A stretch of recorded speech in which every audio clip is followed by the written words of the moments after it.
Welcome to Literary Sound, your audiobook channel. Today we begin one of the greatest adventures in literature. You are listening to Jules Verne's Around the World in 80 Days. Sit back, close your eyes, and embark with us on this literary journey. Around the World in 80 Days, by Jules Verne. Chapter 1, in which Phileas Fogg and PASSEPARTOUT accept each other, the one as master, the other as man. Mr. Phileas Fogg lived, in 1872, at number 7, Savile Row, Burlington Gardens, the house in which Sheridan died in 1814. He was one of the most noticeable members of the Reform Club, though he seemed always to avoid attracting attention, an enigmatical personage, about whom little was known, except that he was a polished man of the world. People said that he resembled Byron, at least that his head was Byronic.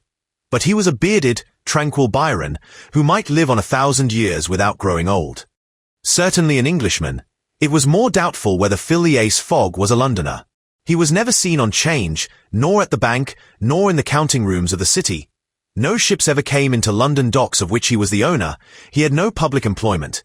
He had never been entered at any of the Inns of Court, either at the Temple, or Lincoln's Inn, or Gray's Inn. Nor had his voice ever resounded in the Court of Chancery, or in the Exchequer, or the Queen's Bench, or the ecclesiastical courts.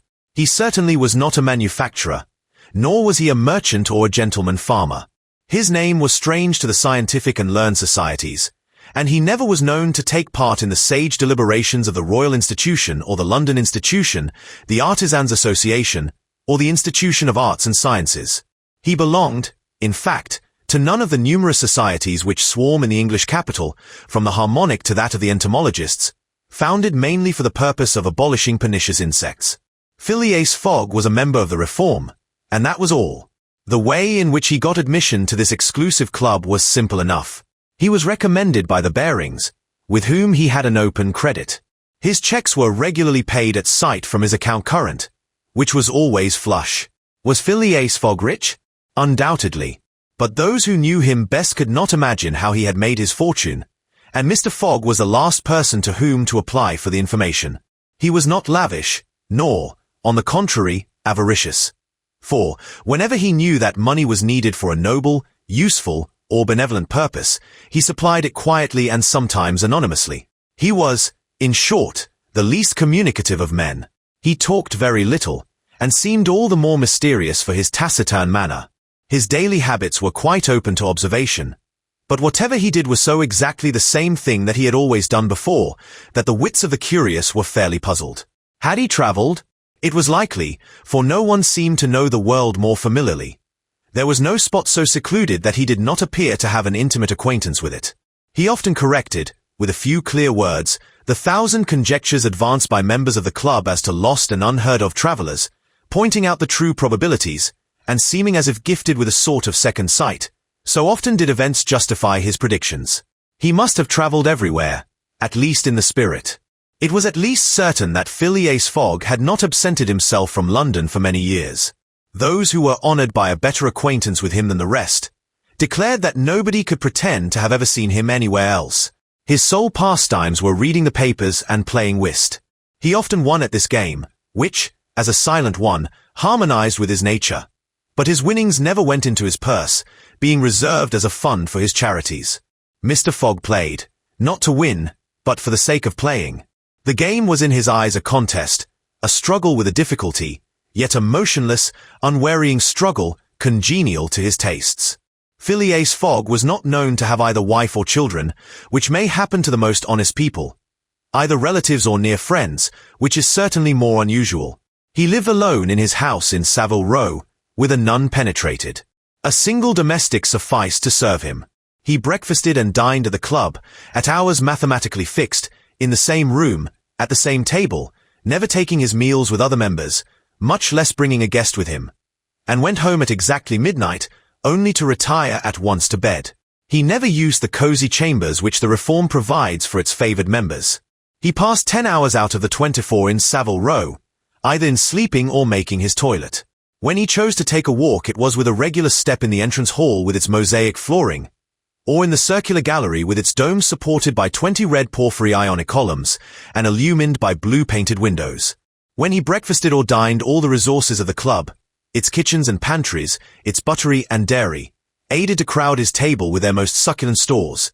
He was served by the gravest waiters, in dress coats and shoes with swanskin soles, who proffered the viands in special porcelain and on the finest linen. Club decanters, of a lost mould, contained his sherry, his port, and his cinnamon spice claret, while his beverages were refreshingly cooled with ice, brought at great cost from the American lakes. If to live in this style is to be eccentric, it must be confessed that there is something good in eccentricity. The mansion in Savile Row, though not sumptuous, was exceedingly comfortable. The habits of its occupant were such as to demand but little from the sole domestic, but Phileas Fogg required him to be almost superhumanly prompt and regular. On this very 2nd of October he had dismissed James Foster, because that luckless youth had brought him shaving water at 84 degrees Fahrenheit instead of 86, and he was awaiting his successor, who was due at the house between 11 and half past. Phileas Fogg was seated squarely in his armchair, his feet close together like those of a grenadier on parade, his hands resting on his knees, his body straight, his head erect. He was steadily watching a complicated clock which indicated the hours, the minutes, the seconds, the days, the months, and the years. At exactly 11:30 Mr. Fogg would, according to his daily habit, quit Savile Row and repair to the Reform. A rap at this moment sounded on the door of the cosy apartment where Phileas Fogg was seated, and James Foster, the dismissed servant, appeared. "The new servant," said he. A young man of 30 advanced and bowed. "You are a Frenchman, I believe," asked Phileas Fogg. "and your name is John." Jean, if monsieur pleases, replied the newcomer.